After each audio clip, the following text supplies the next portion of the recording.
ജിഷ കേരളത്തിൻ്റെ നൊമ്പരമായി മാറി. ജിഷയുടെ നീതിക്ക് വേണ്ടി കേരളം തെരുവിലിറങ്ങി.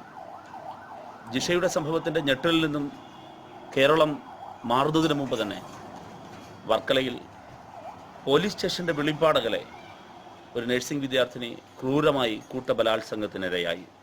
തീരുന്നില്ല.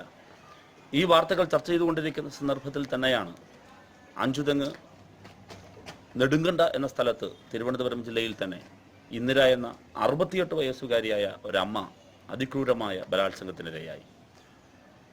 ഒടുവിൽ പരാമർശിച്ച ഈ രണ്ട് കാര്യങ്ങളിലും, രണ്ട് സംഭവങ്ങളിലും നേരിട്ട് ആ പ്രശ്നങ്ങളിൽ ഇടപെട്ട ഒരാളാണ് ഈ ഞാൻ.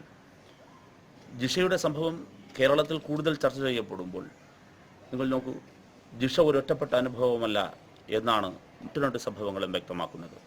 വർക്കലയിൽ കൂട്ടബലാത്സംഗത്തിനിരയായ നഴ്സിംഗ് വിദ്യാർത്ഥിനിയുടെ പ്രായം 19 വീട്ടിൽ കിടന്നുറങ്ങവേ വീട്ടിനുള്ളിൽ വെച്ച് ക്രൂരമായി പീഡിപ്പിക്കപ്പെട്ട ഇന്ദിര എന്ന വൃദ്ധയുടെ പ്രായം 68 19 വയസ്സുകാരി മുതൽ 68 വയസ്സുകാരി വരെ ഇവിടെ ക്രൂരമായ പീഡനത്തിനിരയായി.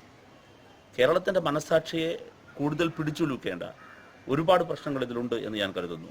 തകർന്നടിഞ്ഞ ക്രമസമാധാനത്തിൻ്റെ നേർസാക്ഷ്യമാണ് പോലീസ് സ്റ്റേഷൻ്റെ വെളിപ്പാടകല വെച്ച് സംഭവിച്ച വർക്കല സംഭവത്തിൽ പ്രതി ഇതുവരെ പിടിയിലായിട്ടില്ല. ജിഷയുടെ സംഭവത്തിൽ പ്രതി ആരാണെന്നറിയുന്നില്ല. ഇരുട്ടിൽ തപ്പുകയാണ് പോലീസ്. പക്ഷേ വർക്കല സംഭവത്തിൽ നേരെ മറിച്ചാണ്. വിക്ടിം വളരെ കൃത്യമായി തന്നെ ആക്രമിച്ച 3 പേരുടെയും പേര് പോലീസിന് നൽകിക്കഴിഞ്ഞു.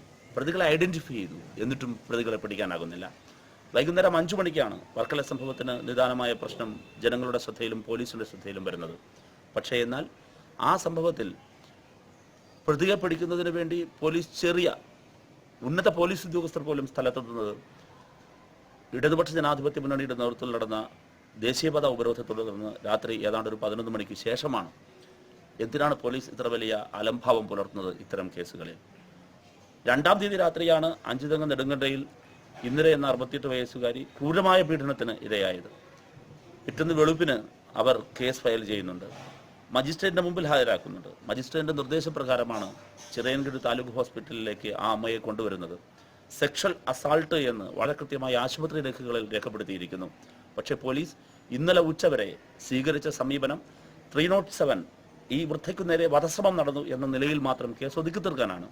സെക്ഷൽ അസാൾട്ടെന്നോ ലൈംഗിക അതിക്രമമെന്നോ ഒരു കേസ് പോലീസിന്റെ മുമ്പിൽ ഇന്നലെ ഉച്ചവരെ ഉണ്ടായിരുന്നില്ല.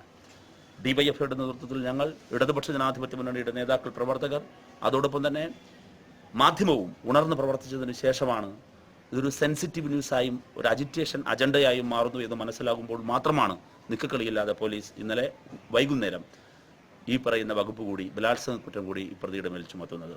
ഇപ്പോഴും പ്രതിയെ പിടിച്ചിട്ടില്ല, ഒരു തുമ്പുമില്ല എന്നാണ് പോലീസ് പറയുന്നത്. പോലീസിന്റെ അലംഭാവം, സമൂഹത്തിൽ വർദ്ധിച്ചു വരുന്ന ലഹരി മരുന്നുകളുടെ ഉപയോഗം, യഥാർത്ഥത്തിൽ ഇത്തരം കാര്യങ്ങളല്ലേ കേരളത്തിൽ ചർച്ച ചെയ്യേണ്ടത്? കേരളം യഥാർത്ഥത്തിൽ ചർച്ച ചെയ്യേണ്ടത് വർദ്ധിച്ചു വരുന്ന ഈ ലൈംഗികാതിക്രമങ്ങളുടെ ഞെട്ടിപ്പിക്കുന്ന കഥയാണ്. 5992 കേസുകളാണ് കഴിഞ്ഞ 5 വർഷത്തിനിടയിൽ സ്ത്രീ പീഡനം, റേപ്പ് കേസുകൾ മാത്രമായി കേരളത്തിൽ രജിസ്റ്റർ ചെയ്യപ്പെട്ടത്. മറ്റ് കണക്കുകൾ വേറെ. എങ്ങനെയാണ് ഈ വർധനവുണ്ടായത്? സമൂഹം ഇന്ന് മയക്കുമരുന്നിൻ്റെയും കഞ്ചാവിൻ്റെയും തടവറയിലേക്ക് വഴുതി വീണിരിക്കുന്നു.